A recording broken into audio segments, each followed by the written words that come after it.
So that's sort of step one, is let's start to populate the research campaigns. And in my case, I start with sponsored products ads every time.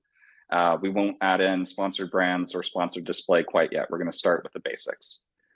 So after you've harvested some of that initial data, you have a choice to make, right? If you're an existing advertiser and you have years of history, do you build new campaigns or do you take over existing campaigns that were in the account already?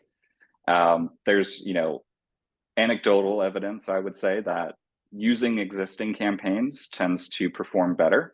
For whatever reason, Amazon's algorithm prefers that, or the history just does something a little bit differently. So in my experience, I always prefer to use existing campaigns if you have them.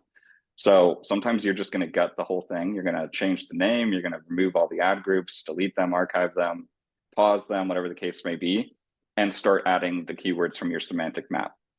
Again, if you're a new advertiser, you don't really have a choice to make here. You just have to create new campaigns and hope for the best. But that's step number two. So create your research campaigns. What I like to do is whenever I'm adding seed keywords, whether that's from a tool like Jungle Scout or from my search term data, I add them as broad or phrase match. You can pick whichever works best for you. But that gives us the broadest ability to bring in new search terms. That's our goal, right? We're not aiming for the most efficient campaign in the world here. We're aiming for a campaign that brings in tons of new search terms that are somewhat relevant to the ones that I've already added. So running an auto campaign and a research campaign full of broad or phrase keywords would be step one. Set your budgets so that they're high enough so that you can get enough spend against them, so you have some meaningful data. It's not very helpful if you have 100 keywords in a campaign, but your daily budget is $10 and you can only get 5 clicks on a subset of 100 keywords. That's not going to tell you much. So consider that as well when you're planning. If you have a lot of search terms in your campaign, but your budget is very limiting, it might be time to just filter out some of those keywords and focus on a few at a time. That way they're getting enough spend so that you're getting 10, 15, 20 clicks at least per keyword per day, so you can make some decisions on how they're performing. So as far as so assuming that you have some historical data, I heard you mention download the search term report and then take a look at the ones that have converted, right? And then you compile those.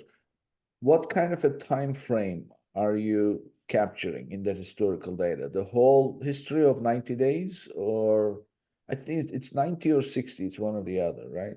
They don't give you It depends on the account. Yeah, sometimes it's 60, sometimes it's 90.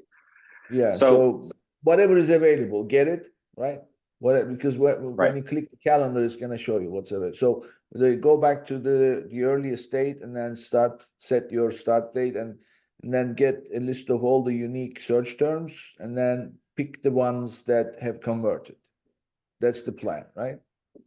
Exactly. And making sure that you map the ones that have converted to the best product or product group in your semantic map. So that way that, we want to isolate the converting search terms. Essentially, that's why it's called search term isolation. And so what we don't want to do is have one search term in multiple campaigns where multiple products are now going to show up potentially or be competing for that placement on a particular keyword. That way, we know exactly, we can control the entire experience. We know exactly how much we want to spend on that one keyword. We know the best product to show the customer for that one keyword. So I'd make sure, that's an important step as well, is making sure that you're deduplicating across your campaigns. To answer your first question about the time frame, in my case, I prefer to get as long of a history as possible. If we go back to the original goal of trying to discover every search term, whether it's good or bad, the more history you have, the better. Now, you need to make sure that it's a complete history. So again, going back to meaningful data, you have to have enough clicks and you have to have enough spend on each search term before you can categorize it as good or bad. If you download 90 days of search term history and you've got a list of 1,000 search terms, each of which only has 1 or 2 clicks, that's not enough data to know if it's a good or bad keyword yet. So you kind of have to leave those in the mix and wait for them to accumulate enough clicks. How do you know when you've had enough clicks? It should depend on the conversion rate, right? So If your product's average conversion rate is 15%, or let's say 20%, so it's easy math, that's 1 in 5 viewers of the product page is going to buy. So if you have a search term for that product that has received 15, 20 clicks and not made a sale yet, that's a pretty good indication. It's 3 or 4 times worse than your conversion rate. Pretty good indication that that keyword might not convert, or at least might not convert very profitably for you long term. I So see. that's the frame at which I look at it. Yeah, so you just put something else in the mix in a very subtle way, I have to say. So you look at the conversion rate during the same time frame on a listing,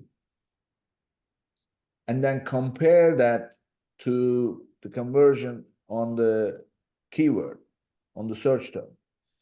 And that comes from business reports, right? Right.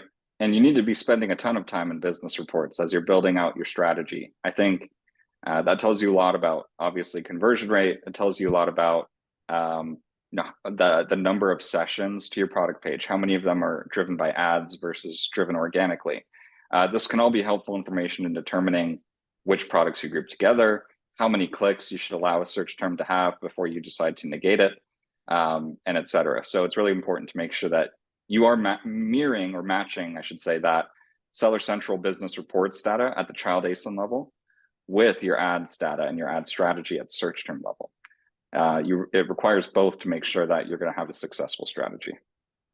Okay, so the way to use the business reports is to look at the conversion rate at child SKU level, how you are ordinarily perform. Well, not ordinarily, ever, because that's the whole thing, right? Advertise, organic, whatever is hitting the product detail page, that's what you are converting, and you are Right. using that as a reference to get a sense of the conversion rate on the on your search terms.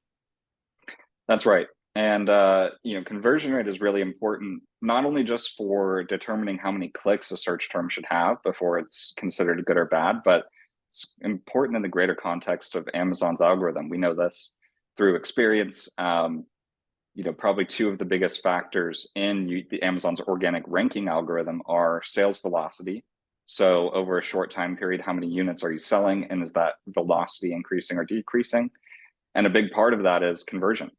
So, when somebody lands on your product page, whether they got there from an ad, whether they got there organically, or they got there from Google, it doesn't matter. Amazon wants to see a strong conversion rate because that indicates a strong customer experience with that product, which is ultimately their goal.